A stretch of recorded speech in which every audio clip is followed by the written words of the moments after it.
shit. I mean, no offense, but like the SEO is total crap. My specialty is search engine optimization. Yeah, but you still need search engine optimization with the right search words. The SEO system that built the last decade of online businesses is collapsing.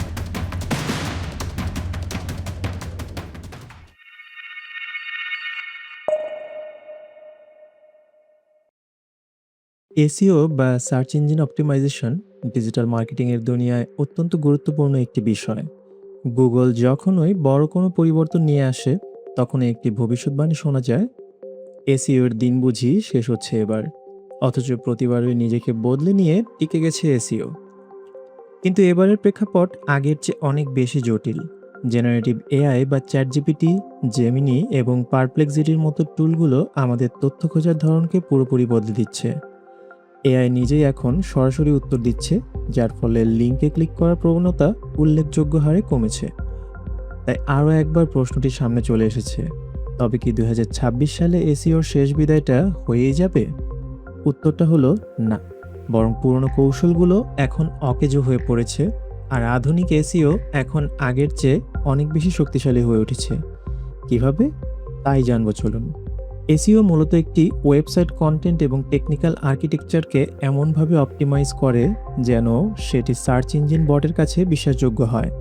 যখন আমরা গুগলে কিছু খুঁজি, তখন Google তার বট বা crawler পাঠিয়ে ইন্টারনেটের কোটি কোটি ওয়েবসাইট থেকে তথ্য ইন্ডেক্স করে। এই প্রক্রিয়ায় অন পেজ, অফ পেজ এবং টেকনিক্যাল এসইও এই তিনটি সমন্বয় প্রয়োজন। অন পেজ এসইও কিওয়ার্ডের সঠিক পজিশন, টাইটেল ট্যাগ, মেটা ডেসক্রিপশন এবং ইমেজ কম্প্রেশনের মাধ্যমে সাইটের গতি বাড়ানোকেও বোঝায়। টেকনিক্যাল এসইওতে ব্যবহৃত হয় robots.txt বা XML সাইট ম্যাপ এর মতো টুলস, যা বটদের সাইট নেভিগেট করতে সাহায্য করে।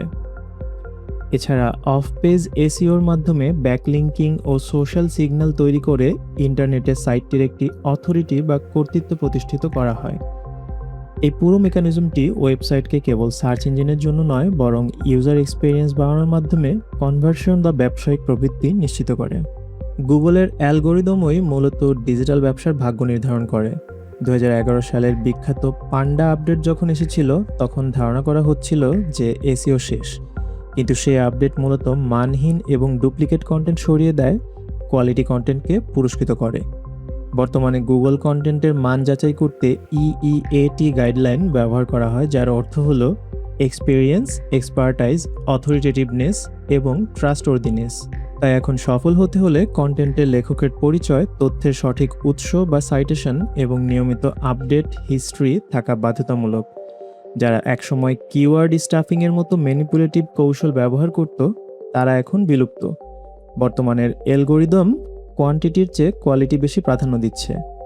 সার্চ ইঞ্জিনের দুনিয়ায় এখন বড় পরিবর্তন এসেছে। 2025 সালের মার্চের এক রিপোর্ট অনুযায়ী 1 দশকের মধ্যে প্রথমবারের মতো গুগলের সার্চ শেয়ার 90% নিচে নেমে এসেছে। মানুষ এখন তথ্যের জন্য ফেসবুক, রেডিট, ইউটিউব এবং সরাসরি জেনারেটিভ এআই এর দিকে ঝুঁকছে। এর ফলে সার্চ ইঞ্জিনগুলো এখন স্রেফ অ্যান্সার মেশিন হিসেবে কাজ করছে। 2026 সালে এসইওতে সফল হতে হলে আমাদের নতুন নিয়মের ব্যবহার করতে হবে। এআই সিস্টেমগুলো যেহেতু রেডিট বা ইউটিউব থেকে তথ্য নেয়, তাই আপনার ব্র্যান্ডের উপস্থিতি সব প্ল্যাটফর্মেই থাকতে হবে। প্রতিটি আর্টিকেলের শুরুতেই 1 থেকে 3 লাইনের একটি সারসংক্ষেপ রাখা এখন জরুরি। এছাড়া FAQ এবং হাউ টু এর মতো স্ট্রাকচার্ড ডেটা ব্যবহার করে কন্টেন্টের মেশিন রিডেবিলিটি বাড়াতে হবে। ভবিষ্যতের এসইও হবে মূলত ভিজিবিলিটি এবং ভ্যালিডেশনের লড়াই। ভিজিবিলিটি মানে সার্চে আসা, আর ভ্যালিডেশন হলো সোশ্যাল মিডিয়ায় আলোচনায় আপনার উপস্থিতি। কিওয়ার্ডের বদলে এখন ইউজারের উদ্দেশ্য বুঝে কন্টেন্ট সাজাতে হবে। মনে রাখা জরুরি যে টেকনোলজি বদলাবে, কিন্তু মানুষ তথ্য খোঁজা বন্ধ করবে না। তাই যারা এআই এর সাথে তাল মিলিয়ে কৌশল বদলাবে, এসইও তাদের জন্য কখনোই ফুরিয়ে যাবে না, বরং এটিই হবে ডিজিটাল অস্তিত্ব রক্ষার প্রধান হাতিয়ার।